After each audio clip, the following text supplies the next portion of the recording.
This is a player we have not mentioned one time. Wow. Oh, okay. Kind of a left field one. Might not be a player that They I've are seen juiced then. about it, though. Offense or defense? Defense. White Guns on the phone. Can you give me interior or edge? Yeah, pick us in. Pick us in. Pick is in. Yeah, but let's start naming some guys then. I'll tell you what, he's not on my board. There's only been 5 picks made. I know about this player. I just didn't put him on my board because I didn't think he'd get drafted. Wow. Okay, so this is, again, so there's a probably pretty good stab. chance he's not on my board either then. Yeah. Well, we'll see. Interior or edge? Somebody that we haven't talked about at all. This is probably somebody they didn't want to fight for in free agency. Yeah. You know? Probably sure. Yeah. We thinking edge or D tackle, Nick?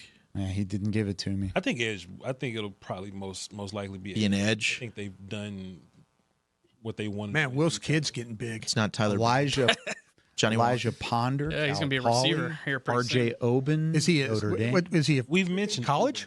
He's a freshman in college now. I'm not Where sure at? where he's at. I haven't checked in on that. Kaimon Rucker. He just graduated from Capel. Maybe. Maybe Kaimon Rucker. Or he's graduating this year from I know he's Capel, a- excuse me. Oh, Rucker from North I Carolina. know he's a pass rushy guy. I just haven't been saying his name because I was naming run defenders, but he's Yeah. a pass rushy guy. Maybe. All right, pick is in at 247, just waiting for the reveal. We've mentioned Tyler Batty. Have we talked about Elijah Ponder? That was the name I just said out of Cal Poly. Kind of an interesting small school guy, you know. Via our friend Bobby Belt, regarding Seth McLaughlin, some teams have him off the board due to medicals. Okay. Makes sense. It's a bummer. Yep. Watch the tape. He Good plays player. a lot. Yeah. Yeah. All right. Just a couple moments away. Still looking at the war room. They are really excited about it. And now it's time to fight for free agents. Yeah. This is a stressful time for everybody in that room because you get an opportunity to play value at the end of this and see what you can get, who you can bring in. And they've been very good recently at taking some undrafted free agents after the draft comes to a close. And they are letting this one roll Yeah. all the way up until the very end on the NFL stream. Yeah, but they'll be organized. Like once this pick goes in, then they're off the board or they're out of the draft. So now it's a Steven and Todd and Williams and those guys, Adam. They'll tell them, hey, we need this many wide receivers. We need this many tight ends to go to camp. We need this many to, at various positions and stuff. So they'll make the focus to do that and get that squared up. Oh, we're going to get an announcement here. Here's the pick. Oh, let's go. 47th pick in the 2025 NFL Draft. The Dallas Cowboys select Tommy Akingbesote, defensive tackle, Maryland. Tommy Akingbesote is how you actually say it. Akingbesote. Akingbesote out of Maryland, defensive tackle, 6'3", 306 pounds. He had 32 tackles, 5 tackles for loss last year. He goes at 247 to your Dallas Cowboys. East-West Shrine Bowl guy had him out there. He was. He was another one of the guys that they got an eye on. And Cowboys defensive line coach Aaron Whitecotton was at his pro day. I looked at that and saw Jordan Phillips out of Miami as the defensive tackle. Maybe he was eyeing, but maybe he was eyeing both of them. And Akingbesote, is certainly he has some twitch, and there's going to be some intrigue around his upper half and how strong he is. Definitely a rotational guy that's going to have to fight his way onto the roster. But it's just a guy maybe they didn't want to fight for in free agency, and maybe that's a question we have. Maybe not. Looks good in his stance. Yeah. Competition. Let them fly. Let them go out there and fight each other over this thing.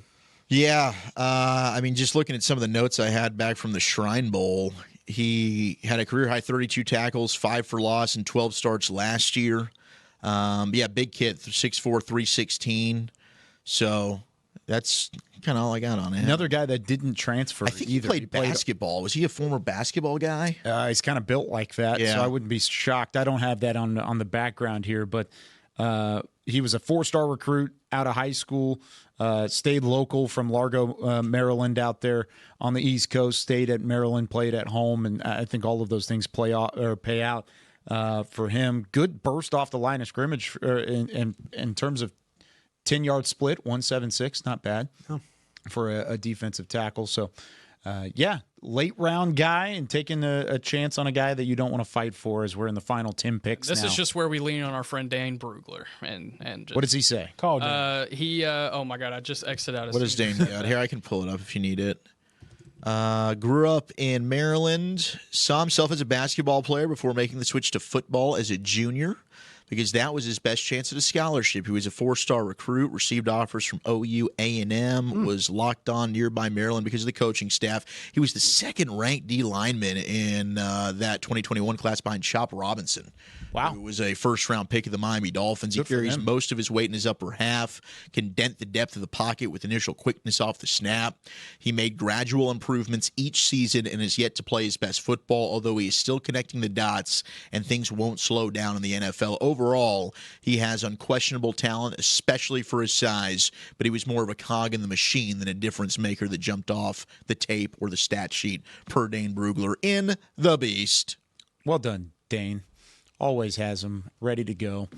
But yeah, because Tommy Akingbesote rounds out the entire Dallas Cowboys 2025 draft class, and now it's on to the undrafted free agents unless they want to trade their way back in. That's a rare move to make, though, this late in the process. We'll see if we can have time to get him on the phone and then have some secret audio in the final 12 minutes of our coverage. Connor Colby went to the San Francisco 49ers, the guard from Iowa. Want to talk about him? Yeah. Don't mind. Of course. You got him? You got him? No, go ahead. Go ahead. I was asking you. Yeah. I think this kid is, when you start to talk about like athletic ability and things like that, I think this kid is pretty high on my list. He's a starting right guard for Iowa. Made multiple starts at various spots along the line of scrimmage, both guard and right tackle. He might not be the heaviest guy at 309, but outstanding when it comes to foot movement for the position. Very light on his feet, the way he plays.